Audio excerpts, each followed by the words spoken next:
Welcome to Telangana ముచ్చట్ల news. Nizamabad జిల్లా బోధన్ పట్టణంలో మున్సిపాలిటీ ఆధ్వర్యంలో నూతన చెత్త స్వీకరణ వాహనాలను ఘనంగా రిబ్బన్ కట్ చేసి ప్రారంభించారు రాష్ట్ర ప్రభుత్వ సలహాదారు ఎమ్మెల్యే సుదర్శన్ రెడ్డి. నిజామాబాద్ జిల్లా బోధన్ పట్టణంలో మున్సిపాలిటీ ఆధ్వర్యంలో నూతన చెత్త స్వీకరణ వాహనాలను మంగళవారం ఘనంగా ప్రారంభించారు. బోధన్ శాసనసభ్యులు ప్రభుత్వ సలహాదారు పొద్దుటూరు సుదర్శన్ రెడ్డి పట్టణంలోని ప్రభుత్వ కళాశాల మైదానంలో ఏర్పాటు చేసిన కార్యక్రమంలో పాల్గొని రిబ్బన్ కట్ చేసి వాహనాలను ప్రజలకు అంకితం చేశారు. కార్యక్రమానికి ముందు మున్సిపల్ కమిషనర్ ప్రత్యేక పూజలు నిర్వహించగా మొత్తం 15 ట్రాలీ ఆటో చెత్త స్వీకరణ వాహనాలను ప్రారంభించారు. సందర్భంగా సుదర్శన్ రెడ్డి మాట్లాడుతూ గతంలో చెత్త స్వీకరణ సమయంలో ప్రజల నుంచి మున్సిపల్ సిబ్బందికి ఎదురైన ఇబ్బందులను దృష్టిలో పెట్టుకుని అశోక్ లేలాండ్ కంపెనీ సహకారంతో ప్రత్యేకంగా రూపొందించిన ట్రాలీ వాహనాలను తయారు చేయించినట్లు తెలిపారు. నూతన వాహనాలను చెత్త స్వీకరణకు రవాణాకు అనుకూలంగా ఉండడంతో పాటు సిబ్బంది పనితీరును మరింత సులభతరం చేస్తాయని అన్నారు. కార్యక్రమంలో రాష్ట్ర ఉర్దూ అకాడమీ చైర్మన్ తారిబిన్ హమ్దాన్, జిల్లా గ్రంథాలయ సంస్థ చైర్మన్ అంతిరెడ్డి రాజారెడ్డి, కాంగ్రెస్ నాయకులు తూము శరత్ రెడ్డి, పట్టణ అధ్యక్షులు పాషా, మండల అధ్యక్షులు నాగేశ్వరరావు, దాము తదితర నాయకులు, మున్సిపల్ అధికారులు, సిబ్బంది పాల్గొన్నారు. ఏదైతే మన మున్సిపాలిటీ మన వాడిన వస్తువులని తీసేయటానికి ఆ చిన్న చిన్న రైళ్లు ఎప్పుడు రిపేర్స్ అవుతా ఉన్నాయి, ఇబ్బందులు అవుతా ఉన్నాయని ఒక మంచి కంపెనీ లీలాండ్ కంపెనీ బహుశా 3 సంవత్సరాలు 2 సంవత్సరాల గ్యారెంటీతో సహా మనం పుట్టపర్తిలో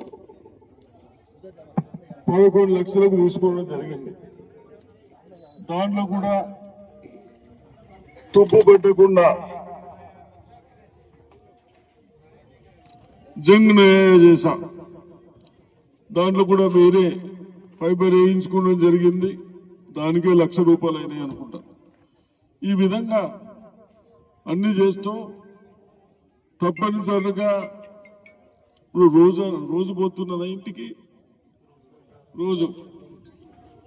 ప్రతిరోజు ఇంటికి పోతా ఉన్నాయి. కాబట్టి మనం వేసేది డ్రైన్లలో మోడ్లలో పడేయకుండా ఇంటనే ఒక డబ్బాలో పెట్టేసి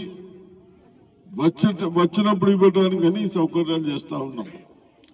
అది గతంలో చిన్నది ఉంటే గడుపు పోకుండా వస్తూ ఉండే, రిపేర్స్ ఎక్కువైతుండే, డీజిల్ ఎక్కువైతుండే. ఇవన్నీ ఖర్చులు మున్సిపాలిటీ మీద ఎక్కాయి. పని చేసిన వాళ్ళకి ఎప్పుడైనా జీతాలు పెంచాలన్నా అక్కడ లేకుంటే పరిస్థితులు ఉండే. काम करे सो वालों को कभी थोड़ा बढ़ाएंगे बोले तो पैसे भी नहीं था। वो ध्यान में रखते हुए आज 15 गाड़ी ले लिए विदाउट లోన్ లేకుండా, బండ్లకి ఏం కట్టేది లేదు. అది మనం హైదరాబాద్ నిజామాబాద్ ఎలా నడుస్తాయో అందరం మాట్లాడి ఆ విధంగా నడిపించడానికి ప్రయత్నం చేద్దాం. మంచి డ్రైవర్లను పెట్టి, ఇప్పుడు డ్రైవర్లు ఉంటే ఆయనకి అదే డ్రైవర్ గుత్తనా उसको ये कौन अच्छा चलाता, मेंटेनेंस कम होता, उसको रख ले रहे, उसको देने कहे गाड़ी।